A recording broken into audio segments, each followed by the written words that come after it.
everybody, and welcome to another wonderful Wednesday video. So this week we are continuing looking at our I am sayings from the book of John. So can you guys remember which ones we've thought about so far? Can you remember the first one? We thought about Jesus saying, I am the bread of life, and how Jesus is the only thing that can fully satisfy us. And then last week, what did we think about? We thought about how Jesus said, I am the light of the world, and how he shows us the way and he lights up the whole world. And this morning, we're going to look at another one. But first, I wanted to ask you, what is your favourite animal? What's your favourite animal? Is it a dog? What noise does a dog make? It goes ruff, doesn't it? Or is your favourite animal a pig? What noise does a pig make? It goes oink oink. Well, I want you to guess what my favourite animal is. I've got some clues here. So, first of all, I have this book. And Rosie read this book to us on Sunday in the 9:15 service, didn't she? What do you think my favourite animal might be? I've got some cotton wool here. What animal does this make you think of? It's white and it's fluffy. Or look what I made. I made my favourite animal earlier. So I made my favourite animal from Play-Doh. So what do you guys think it might be? If you said sheep, you got it right. Well done. My favourite animal is a sheep. And often in the Bible, we talk about sheep, which might seem a little bit funny. But like I said, Rosie talked to us about sheep on Sunday, and we read the story of the lost sheep, and that's a story that Jesus told. So, I'm going to read you a little bit now from this book. We used this one last week as well, and I'm going to read a few pages that talk to us about sheep. So, what animal does the Bible say 400 times that people are most like? 400 times. Oh dear. It's sheep. Sheep aren't clever at all. They're foolish. For instance, sometimes they just topple over and can't get themselves back up again. They just lie there.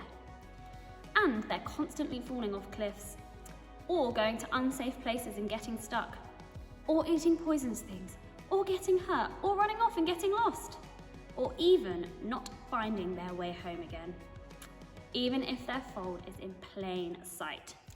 You see, sheep are completely helpless on their own, and they desperately need a shepherd.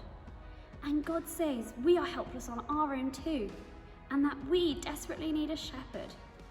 And he gave us that shepherd, and that shepherd is Jesus. Even when the shepherd finds his lost sheep, it goes rushing all about, and the only way he can round it up is to seize it, hurl it to the ground, bind its legs, and throw it over his shoulders and carry it home.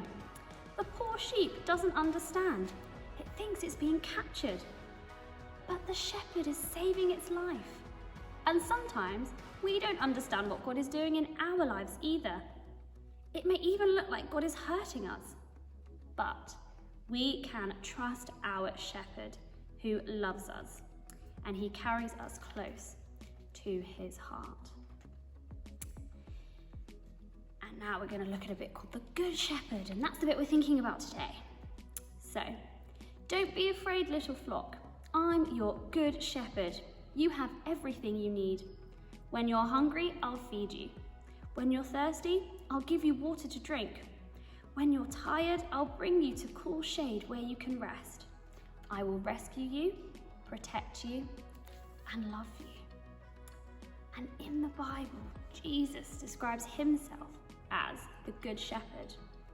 And so he says, I am the Good Shepherd. I sacrifice my life for the sheep. So Jesus is saying he is the Good Shepherd. He loves us, he protects us, he cares for us. And what was the biggest thing he did for us? The biggest thing is that he died for us. And that verse says that he will sacrifice his life, which means he will give up his life. He will die for me and for you because he loves us. And that was the biggest thing that Jesus did as our Good Shepherd. And that is the way that he looks after us the most. Because if we love him and we follow him and we believe in him, we get to live forever with him, which is so exciting. So Jesus is our Good Shepherd. And whatever is going on in our lives, if we're sad or if we're lonely or if we're scared, we can turn to our shepherd and he will love us and protect us and care for us. And I love knowing that Jesus does that for me. I love knowing that he is my shepherd and that he is there for me and that he will always take care of me no matter what. And so we are going to think about this more now in our Wonderful Wednesday Bible study. So get your parents to find that in their emails and you guys can think about Jesus saying that he is the Good Shepherd in a little bit more detail. And I hope that I will see you guys soon. Have a fantastic day. Bye everybody.